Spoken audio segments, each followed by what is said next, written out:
দেখুন বন্ধুরা, আমি ডিম টোস্ট বানাচ্ছি নাতিদের জন্য। পাউরুটি ডিম দিয়ে এর মধ্যে লঙ্কা কুচো, পেঁয়াজ কুচো সব রকম দিয়ে নিয়েছি, গোলমরিচের গুঁড়ো।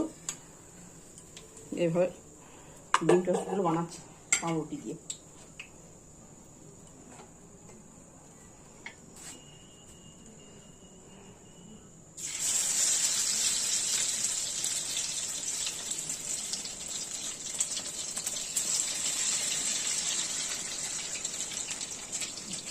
হাতে ঘুরিয়ে দিয়ে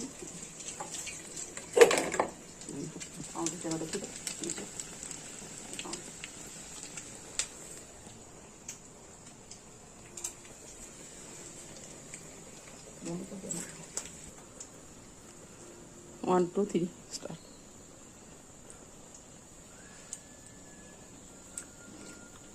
কেমন হয়েছে? দারুণ। ডিম টোস্ট এইভাবে আপনারা বানিয়ে খেয়ে দেখবেন, নর্মালভাবে বানিয়ে ভালোই লাগে খেতে। কেমন লাগলো কমেন্টে জানাবেন।